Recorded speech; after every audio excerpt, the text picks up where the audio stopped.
You are looking at something that has never been done before. This is the complete bathymetry of the St. Johns River, from the dredged mouth at Mayport to the headwater at Blue Cypress Lake. 310 miles of river bottom, mapped in continuous color from -77 feet to +25 feet, North American vertical datum of 1988. We built this in Google Earth Engine using federal survey data from the National Oceanic and Atmospheric Administration and 1-meter terrain from the United States Geological Survey. Every foot of depth gets its own color. We start at the mouth, between the stone jetties built in the 1880s. The deepest point in the entire river system is right here, a natural scour hole exceeding -75 feet. This was not dredged. This is what happens when the entire tidal volume of a 300-mile river is squeezed through a narrow gap between two walls of rock, twice a day, for over 140 years. The colors spiral inward in concentric rings, cycling through two full spectral sweeps we call the spinal palette. It is one of the most dramatic hydraulic scour features on the American Atlantic coast. Now we step upward from the deep, 1 foot at a time, painting each new layer onto a black canvas. As we rise through the -40s, the Federal Navigation Channel appears through downtown Jacksonville. In 2022, the Army Corps of Engineers completed a $420 million project to deepen 11 miles of this channel to 47 feet below mean lower low water. On our vertical datum, that reads roughly -42 to -44 feet. And the colors reveal what no chart can show. You can see the geometry of the dredge cut. Outside, bends scour deeper where current velocity increases. Inside, bends are shallower. Over-dredged zones glow in warmer tones. It looks profoundly unnatural. A geometric trench carved into the river bottom. This is industrial infrastructure on a massive scale. South of the federal project limits, the river stays deep, roughly -20 to -25 feet, all the way to Lake George. That depth is likely a combination of natural tidal scour, legacy dredging, and the remnant influence of the cross-Florida barge canal route, which joined the river at Palatka. Between Palatka and Jacksonville, the St. Johns widens to between 1 and 3 miles across. This is not a river in any normal sense. It is a tidal estuary, a vast, shallow sheet of water sitting at sea level. And here is where the data tells a remarkable story. From the mouth at Mayport all the way south to Lake Harney, near Cape Canaveral, roughly 160 miles, the water surface is equalized at elevation 0. 0 feet on the datum essentially means sea level. Mean sea level at Cape Canaveral is about 5 inches lower than at Jacksonville due to regional ocean dynamics, but the river connects these 2 points as one continuous pool. The overall gradient is 0.8 inches per mile. When there is little rain, the current essentially stops. From Orlando to Jacksonville, 160 miles of flat lagoon with no perceptible flow. The Seminole people called it Walaka, sometimes translated as chain of lakes, and that is exactly what you see in the bathymetry. Wide basins connected by narrow necks. The lakes look like calabash gourds strung together on a vine. Fat basins pinched at the connections. Lake and neck, repeating all the way through the middle basin. Now we enter the Orlando area, where the river passes through 3 important lakes: Lake Monroe near Sanford, Lake Jessup to the east, and Lake Harney further upstream. We map these with detailed high-resolution bathymetry. Monroe reaches about -14 to -16 feet at its deepest. It is the historic head of navigation, dredged for steamboat traffic going back to the 19th century. Lake Harney is shallower, -9 to -11 feet, fed by the long, narrow Puzzle Lake and the Econlock-Hatchie River. Lake Jessup tells a different story. It sits slightly higher than the main channel and is somewhat disconnected from the tidal system.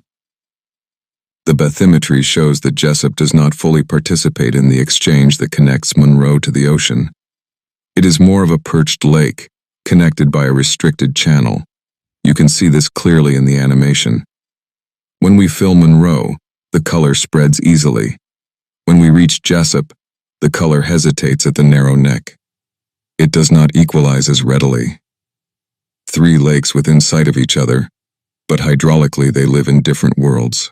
South of Orange County, the character changes completely. The flat lagoon gives way to rising terraces. The bathymetry steps upward in stages. Elevation 0 to 5 feet, then 10, then 15. These are not river depths anymore. This is the topography of the upper St. John's Marsh, the vast saturated wetland where the river begins. We map this as bathymetry, even though it is not river in the classic sense. When the rains come, it is all underwater. The jurisdictional headwater is at Blue Cypress Lake in Indian River County, west of Vero Beach, at about elevation 15 feet. From there, water creeps north through an almost imperceptible gradient, collecting in a valley between ancient beach ridges that parallel the coast. The river is separated from the Indian River Lagoon to the east by the Atlantic Coastal Ridge, a narrow elevated strip of Anastasia Formation, coquina limestone. That rock was deposited approximately 125,000 years ago, during marine isotope stage 5e, when sea level stood close to where it is today. That coquina ridge is the reason the St. John's exists as a separate system. Without it, the water would simply drain east into the lagoon. And this brings us to the most provocative observation in the entire animation. Look at the river near Titusville. It looks lost. The channel wanders through broad marshes with no clear direction or purpose. Now look at the mouth near Jacksonville. The river makes a hard right turn and punches east through a narrow gap to reach the ocean. Rivers do not make hard right turns. That is not how rivers work. They seek the most direct path to base level. The bathymetry suggests that at some point in the geologic past, the St. John's may have discharged southward through what is now the Indian River Lagoon, near Titusville. You can still observe what appears to be the ancestral mouth in that area. Then, during marine isotope stage 5e, the coquina ridge built up along the coast and blocked that outlet. The river was forced to find a new exit. It eventually broke through to the northeast, creating the sharp right-angle turn we see today at Jacksonville. The data does not prove this, but it is consistent with what the bathymetry shows. The river looks ancient and purposeful in the south, and abrupt and redirected in the north. That hard right turn at Jacksonville is telling you something happened. His visualization was built entirely in Google Earth Engine using JavaScript. The bathymetric data is from the National Oceanic and Atmospheric Administration full St. John's River Survey, supplemented by detailed lake surveys for Monroe, Jessup, and Harney. Terrain is the United States Geological Survey 1-meter digital elevation model. We wrote a custom animation engine that paints 1 foot of depth at a time onto a dark base map. The deep zone uses 52 individual bands in a double spectral cycle. Standard bathymetry uses 25 electric color bands. Terrain uses another 25. Fine control allows stepping in tenths of a foot. Every layer is rendered on demand to keep the compute manageable. 28 river gauges are plotted from Melbourne to Jacksonville.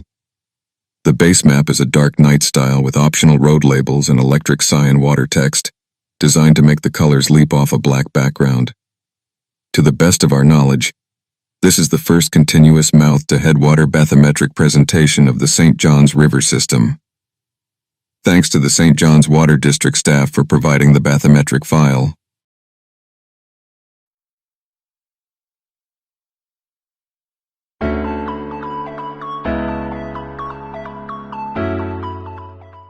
Here, the bathymetry of Lakes Monroe, Jessup, and Harney is welded to the surrounding terrain like stained glass soldered into a single panel. Depth pours from midnight blue to electric cyan, climbing onto the warm greens and browns of the uplands, so the whole floodplain reads like a piece of digital art. Every contour, ridge, and drowned hollow brushed in precise color, turning a chain of lakes into a luminous topographic painting.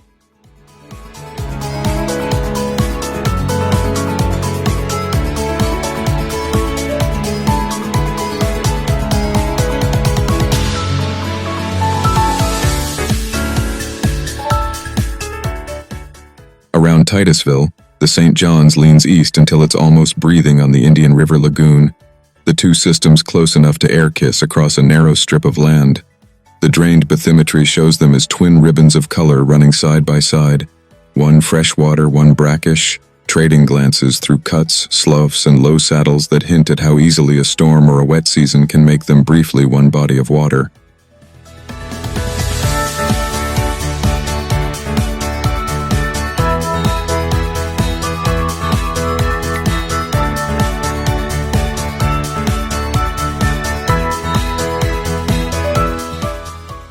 Around Orlando, the St. John's forgets it is supposed to be a river and turns into a chain of bowls. Lake Monroe, Lake Jessup, Lake Harney, and their neighbors swell out like calabash-shaped beads, linked by narrow gooseneck connectors where the flow squeezes through one by one, more necklace than channel.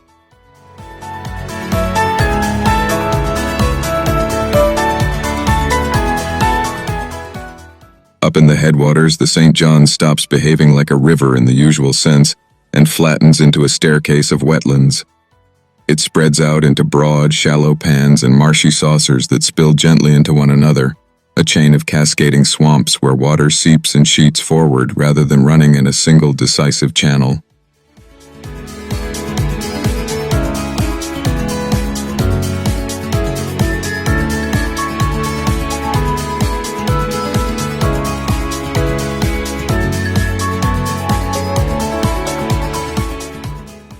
Where the narrow, over-deepened shipping trench spills out into the broader basin downtown, the river looks like it's stepping down a staircase in reverse. One dark, tight groove suddenly relaxing into a wide, heavy bowl that is still deep, just lifted 25 feet closer to the light.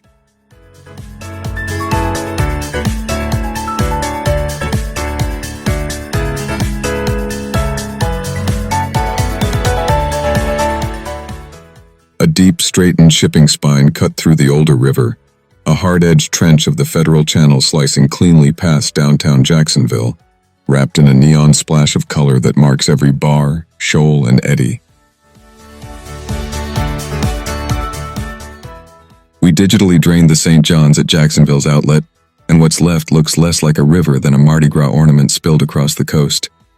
The channel swings hard through its 90-degree turn, a bright ribbon of depth curling in electric colors against the darkened land, sequined with shoals, bars, and quiet backwaters. It hangs there on the screen like a jeweled necklace unfastened, the buried architecture of the river suddenly visible, glittering and serpentine where the Atlantic tide reaches in and twists it toward the sea.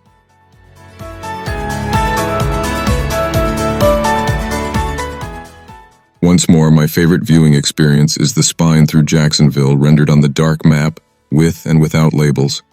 It seems to come to life and tell a story.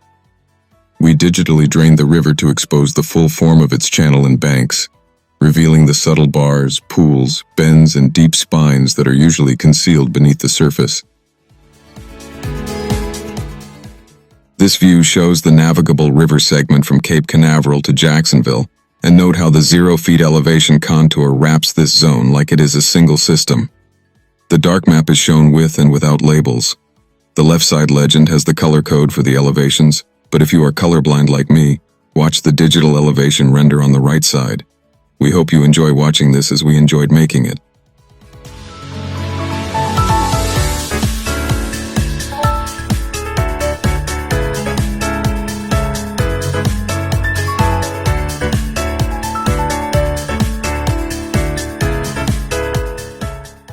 Along the St. John's River at the I-295 Buckman Bridge, tides are described using several standard datums, all measured here in feet relative to NAVD 88. The animation you're seeing will carry you from these everyday tide levels up to the record high reached during Hurricane Irma. Mean higher high water, or MHHW, is the average of the higher of the two daily high tides over a 19-year cycle, and at Buckman, it is about plus 0.39 feet NAVD. Mean high water, MHW, is the average of all daily high tides, at roughly plus 0.35 feet NAVD. Mean tide level, MTL, is the midpoint between the average high and average low tides, here about -0.09 feet NAVD. Mean low water, MLW, is the average of all daily low tides, approximately -0.54 feet NAVD. During Hurricane Irma on the morning of September 11, 2017, the Buckman Bridge tide gauge recorded a record-breaking storm tide. Water levels reached about 5.65 feet NAVD, more than 5 feet above the typical higher high tide here. This Irma peak is the highest water level of record at the I-295 Buckman Bridge station and provides a critical reference for understanding extreme coastal flooding along the lower St. Johns River.